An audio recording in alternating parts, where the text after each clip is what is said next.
YouTube, my name is CraftMan780 and welcome back to another Minecraft video. Today will be a video on a TARDIS, but not just any TARDIS, another Smart TARDIS. So as you guys can see, this looks pretty reminiscent of the 1963 TARDIS interior, because it is. So, you may notice all of this white stained glass on the floor. That is because I've made it so there aren't any spawnable areas for mobs in survival or on any other difficulty besides peaceful, and also just to light it up, because in Moody it's pretty dark. So, anyway, the console here, actually all of these switches do something. For example, this switch does this. Turns the power on and starts a hum in the background, which loops.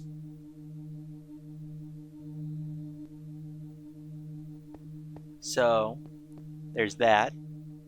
Now the doors. How do I close them? Is it this switch? No, I don't think so. Is it this switch? Oh, it is. Just like in the show, this switch here is connected to a T flip-flop. You have to flip it twice to open it and close it. So it's open. Now it's closed. So if we go ahead and open it again, and flick this comparator here, watch the doors in the corner. They close. And it says door locked. So if we try and open it again, nothing happens. So, and when we flip the repeater, the door is actually unlocked again, which is great. Now I'm pretty sure, as you guys saw when I walked in the doors here, these buttons here are meant to represent the roundels, but don't, because it's just blocks. But this little room here, if I can get in the doors, is the spare room in the 1963 interior. I feel like I did a pretty good job with this. I actually added this on. These two doors here actually just had black wool behind them, and I decided, hey, I want to do something behind these doors here. And this is what came out of it. So it's got the table, the food machine, the little sofa, the two beds behind here, along with a glass window, and it's got the little wall here. And over here is another bed with yet another, so there's 4 in total. But this one is flipped up, just like in the show. So, this room here was actually added on by the Gary's Mod TARDIS rewrite by Dr. Matt. And yeah, so this little food machine actually works and throws out a random piece of food every once in a while. So in this case we got 2 beetroot, some melon, and 2 melons and an apple, and this is chock full of food, so we'll really never run out. Now let's go ahead and take off. So you guys already know that this is the door switch, and that this is the door lock. So what's this do? That's the physical lock. Now this, if I just go ahead and pull up an image of the panel, this is the lever on the left, and the lever is probably supposed to be here, but this is the lever on the right. I decided to make this lever here the power switch because the lever over on the right in the picture didn't really have any notable function. But if we flip this here, nothing happens. That's because we need to activate a startup procedure. So this is the door lock. This here is the helmet regulator. So that's been engaged. And that over there is that's the physical lock. So the physical lock is engaged. This little thing over here, if we look to this clock on the wall, is the time circuit. So if we just go ahead and press this button, time set to dawn, it actually set the time in game to dawn. Now if we go ahead and do this, it'll say set the time to midnight, and what do you know, the time itself was set to midnight. But I personally like it to keep it set to noon. So the time circuit has 4 functions, and it's a repeater. So this is dawn, noon, dusk, and midnight. So I like to keep it on dawn, or not dawn, sorry, noon. And so we've primed the helmet regulator, activated the physical lock, locked the doors. Let's flip this. So this is the time rotor handbrake, and it says I can now take off. And what do you know? I can take off now.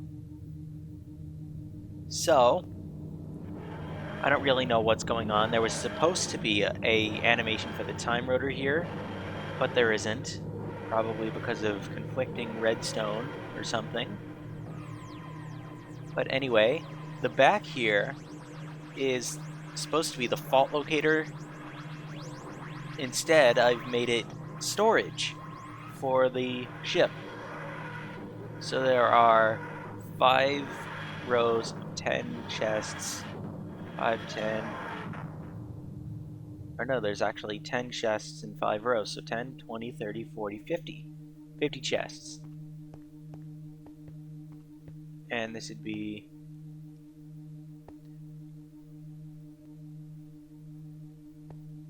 30 double chests, which can hold quite a lot of items. So we've landed, but we really haven't landed anywhere. And as you guys saw, the switches all returned back to their off positions. So the doors were unlocked, meaning we can now open the doors and leave. But we don't have anywhere to go because I haven't programmed any locations. So close the doors. This comparator here is the manual input hatch. As you just saw, it rose a half slab in the back of the console, revealing a command block. Now there aren't any custom commands, but in the future I will have it say enter custom command, like that. Make sure the E is capitalized because that bugs me. And there we go. So I'll have the command here like so. So for example, if I wanted to have, say, a safeguard where it gave me all these potion effects, I would have it like this. Enter custom command, safeguard, spelled like that. And it's going to be case sensitive as well. So if I go ahead and turn that off and flip a button here, if there was one, it would actually initiate the safeguard protocol the TARDIS had. So let's just reset all of that. And a good point in which I used to get back and forth between the inside and outside is just come up from the time rotor, bust a hole in the ceiling, and then come out. So as you guys can see, there's all of this redstone here, which all works and does something. This is the hum, which you guys could still hear, but it's just very faint. And these T flip-flops here, this here is not the door lock, the helmet regulator. This here is the door itself. And as you guys can see, there are an open and closed version of the doors. But for some reason, I can't make these, like over here, for example, clone to be air there. So what I have to do is set air in those two locations in which the buttons previously were when the doors are closed, which kind of annoys me. But it works. So this right here is the power switch, and it's set to always active. Now all this redstone means that all of these other command blocks are set to always, or no, not always active, set to needs redstone. So whenever this is powered, or whenever the lever in the console room is powered, this turns on and activates all of these command blocks here. And yeah, so this was supposed to be the animation for the time rotor, but this has been disconnected. So I guess I'll head back in the console room and show you guys what it was supposed to look like. So if I just quickly initiate the startup here, quite quickly as a matter of fact, and take off, there's a little bit of a delay, but the time rotor actually moves. But it doesn't really move, it just animates itself. And to keep you, if I download this map, no, I already have it. If I put this map up for download, which I will when it's finished, or at least when I have maybe a few custom commands and maybe some more buttons and ideas for them, what I stopped you guys from doing, from getting up on top of the console, is putting barrier blocks up there, so you can't get on top of the console. And as you see, the time rotor actually stops when it's supposed to, when we land, and of course everything unlocks and disengages. And I'm not entirely sure what this room here is for, or what this room here is for, but it's there. I guess this room was kind of a spare-ish room in the TARDIS in that one episode when Susan was on the desk working on her homework, just coming from Coal Hill School, which the Doctor thought was absolutely ridiculous because he stayed in one place for too long and knew something like his school teachers, for example, following her would happen, thus leading to his very first adventure in Mexico. Well, not Mexico. I think it's 30,000 BCE, or somewhere close. My sense of time is kind of bad, or my history rather is kind of bad. I think the Aztecs were in episode 4, but then again, classic Doctor Who was a multi-part series. But I absolutely love this interior, and love what I did here with this little room over here.